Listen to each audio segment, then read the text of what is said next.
The studio lights blazed down with the intensity of a courtroom spotlight, capturing every twitch, every glare, every tremor of voice. Millions watched as Kellyanne Conway leaned forward, her face flushed, her words spilling out in a rapid firestorm. Her voice wasn't just raised, it was sharpened, cutting through the air with the intent to dominate. She jabbed her finger, interrupting, her tone boiling over into something closer to a scream than an argument.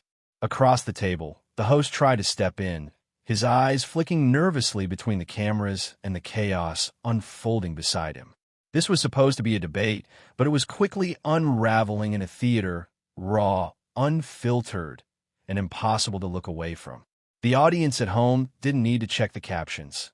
Conway's fury was written across her every movement, every contorted expression. And yet, on the other side of the table, Jasmine Crockett sat still. Her hands rested on the desk, her back perfectly upright, her face an island of calm in a storm of sound. Her lips pressed together, neither smirking nor scowling, but holding steady, like a fighter who knows the timing of her punch matters more than the noise of her opponent's swing. The contrast was magnetic. One woman red-faced and relentless, spitting accusations as though volume alone could make them true. The other silent, her composure becoming louder with each passing second. Viewers felt the tension in their own bodies. Would Crockett snap? Would she interrupt? Or would she do something even more devastating? Wait. The camera cut to the host, eyes wide, his voice nearly swallowed by Conway shouting, Kellyanne, please let Representative Crockett respond." But Conway pressed on, her voice straining as she hurled her final words. The entire room seemed to lean in, caught between chaos and the promise of what might come next. And then it happened. Conway, out of breath, stopped for just long enough that silence filled the air. For the fur. Kellyanne Conway did not rise in American politics by accident. She rose by mastering the art of distortion, taking a fact, bending it until it lost its shape, and selling it back to the public as truth. For years, she had been at the center of televised showdowns, a familiar face not because she clarified debates, but because she muddied them. To some, she was a symbol of loyalty and toughness. But to many more, she represented something darker. The normalization of spins so thick that reality itself became negotiable. Her signature moment came early in the Trump administration, when she defended a falsehood about inauguration crowd sizes and coined a phrase that would follow her forever: alternative facts. The words weren't just a slip, they were a worldview. In Conway's universe, truth was flexible, perception was power, and whoever shouted loudest could walk away with the trophy of credibility. That moment defined her, and it crystallized her role, not as a truth teller, but as an architect of chaos. The contradiction in Conway's persona was always striking. On one hand, she sold herself as the polished professional, lawyer, pollster, strategist. On the other, she wielded disruption like a weapon, talking over journalists, smirking through interviews, deploying sarcasm as if it were substance. Her rise was proof that in the age of 24-hour news cycles, charisma could outweigh accuracy, and provocation could overshadow policy. She was never the calm within the storm. She was the storm. Yet behind the bluster, there was always insecurity.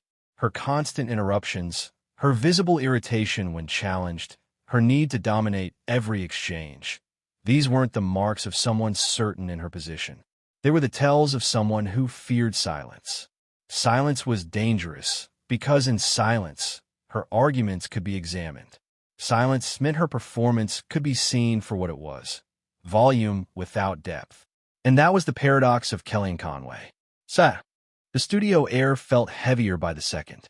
What had started as a routine panel discussion was now unraveling into something far more volatile. Kellyanne Conway, her voice sharpened to a near shriek, cut through every attempt at measured dialogue. She leaned forward, her hands slapping the table for emphasis, her words tumbling out faster and louder with each interruption. "You people don't get it," she barked, eyes darting between the host and her fellow guest. "You don't live in the real America. You sit in these studios, sipping your coffee, pretending you understand the anger out there. But you don't. You're blind. You're clueless. And frankly, you're dangerous. The host, visibly unsettled, tried to interject. Kellyanne, let's allow. But Conway wasn't finished. She raised a hand like a stop sign, slicing through the air. No, no, no. Don't cut me off. Don't you dare cut me off. I've been in the trenches. I know what people think. I know it's real. Her voice pitched higher, forcing its way over any competing sound. Each sentence felt like a storm surge, crashing over the conversation and drowning out reason. Across the table, Jasmine Crockett sat perfectly still. She didn't fidget, didn't flinch. Her hands folded neatly in her lap, her eyes locked calmly on Conway. To the audience at home, it was almost jarring. One woman in visible fury, another in deliberate stillness. The camera cut between them, the red flush of Conway's cheeks, the sharp movements of her hands, then the quiet poise of Crockett, lips pressed into a patient line. The host tried again, his voice straining against Conway's. Kellyanne, I need to give Representative Crockett a chance.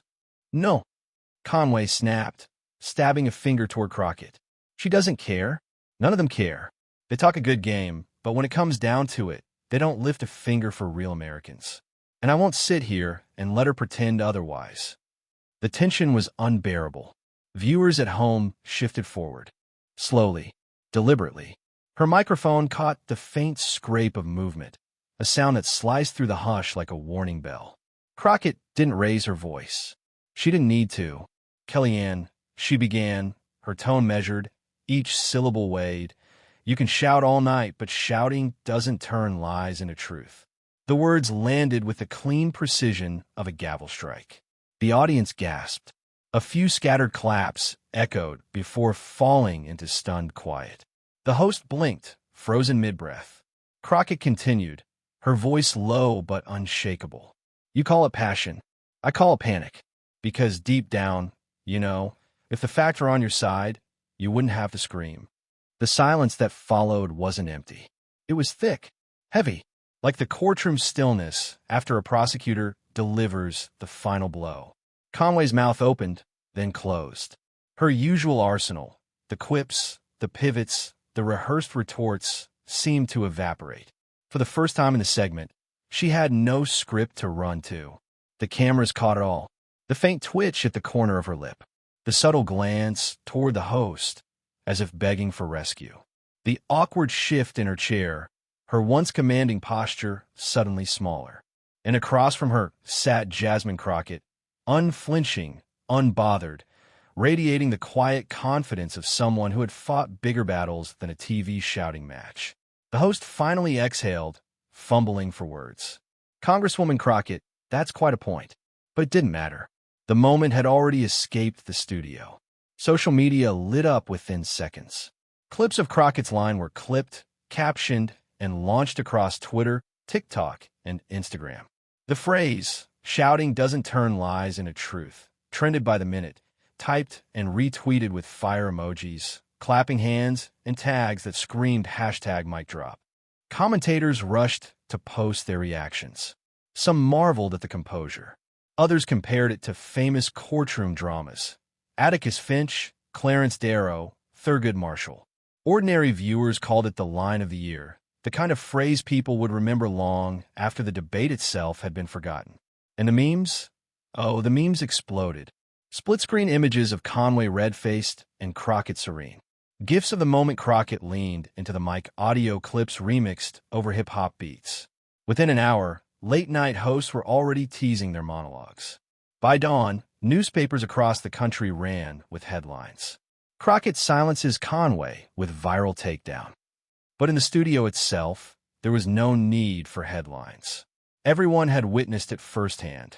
The precise second when the balance of power shifted, when noise collapsed under the weight of calm truth. Kellyanne Conway had entered the stage to dominate. Jasmine Crockett left it remembered. And for millions watching, the lesson was clear. Sometimes the loudest voice in the room is the weakest, and the strongest power comes from knowing you don't have to shout. The cameras faded to commercial, but the story had only just begun. Because the true explosion, the one Conway couldn't control, couldn't spin, couldn't silence, wasn't in that studio. It was online, and it was unstoppable. Cliffhanger asterisk, but the true explosion didn't happen in the studio, it happened online. The studio lights dimmed, but the echo of Jasmine Crockett's calm, devastating words refused to fade. It lingered in the air like a bell tolling, sharp, undeniable, unforgettable. For a moment, Kellyanne Conway's silence was louder than any shout she had delivered all night. But what no one in that studio fully realized was that the true eruption wasn't happening under the camera's glare. It was happening in living rooms, on smartphones, across timelines. The clip was already racing toward virality. Within minutes, hashtags began to bloom like wildfire across the digital landscape. Hashtag calm versus chaos. Hashtag Crockett clapback. Hashtag truth over noise. The clip hit Twitter first, short, sharp, perfectly cut. By the time the segment ended, it had already been shared tens of thousands of times. On TikTok, users layered Crockett's measured words over slow-motion replays, adding dramatic music, side-by-side memes, and captions like, asterisk, this is how you dismantle arrogance. Asterisk Instagram Reels followed suit, with motivational overlays framing Crockett as the embodiment of poise under pressure. By the next morning, millions of Americans had watched the exchange, not as a political argument, but as something larger. A cultural moment. A confrontation between noise and reason, fury and focus, bluster and truth. Late-night comedians couldn't resist. One opened his monologue with a clip, pausing on Conway's stunned expression, quipping, "You ever argue with someone so calm it feels like you're being grounded by your mom?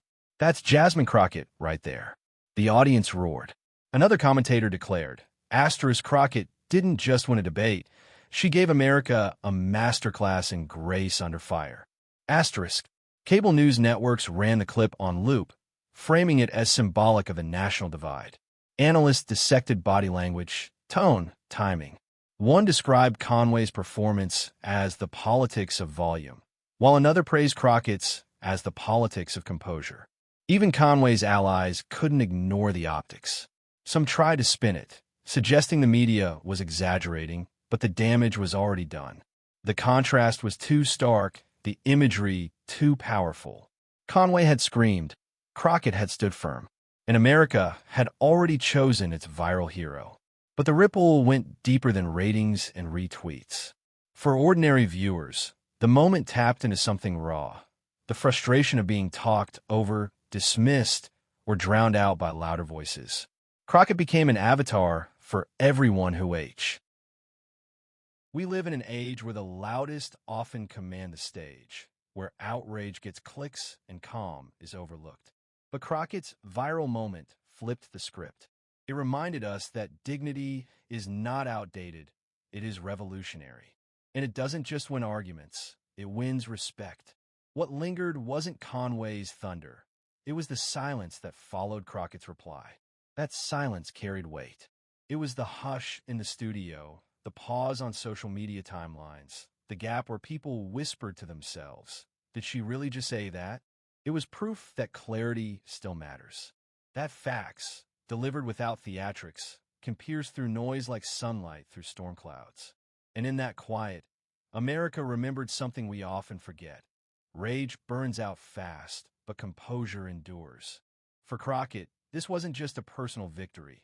It was emblematic of a larger struggle. The underdog facing down the establishment. The dismissed voice proving impossible to ignore. Her calmness wasn't just an individual trait. It was a cultural lesson. Because every society faces a choice, to reward those who scream the loudest or to listen to those who speak with clarity.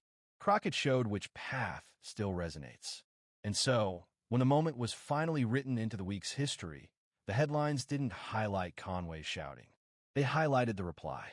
Because in the end, it wasn't the scream that America remembered. It was the silence that followed Jasmine Crockett's calm truth. In the end, this wasn't just a clash between two women on television. It wasn't simply Kellyanne Conway raising her voice and Jasmine Crockett refusing to raise hers. It was a reflection of something much bigger, of the choice America faces every single day. Do we give our attention to the noise, the chaos, the endless screaming matches that leave us drained? Or do we lean in to listen to the calm, steady voices that carry truth, dignity, and the kind of strength that doesn't need to shout? Yeah. Jasmine Crockett's moment on that stage proved something timeless. The loudest voice isn't always the strongest. Real power isn't in the volume, it's in the truth. And when truth is spoken with composure, it echoes far beyond the walls of any studio. That's why her response went viral. Not because it was flashy, not because it was cruel, but because it reminded us of something we've forgotten in the age of outrage. That calm courage can silence chaos. So if you felt that moment in your chest, if you believe America needs more voices like Jasmine's, voices that cut through the screaming without becoming part of it, then help make sure this story is heard. Share this video with someone who needs to be reminded that dignity still matters. Subscribe so we can keep telling the stories of underdogs who refuse to be broken. And remember this. History doesn't belong to those who scream the loudest. It belongs to those who stand strong when it matters most. Because in the end, it wasn't Conway's scream that America remembered. It was the silence after Jasmine Crockett's calm truth.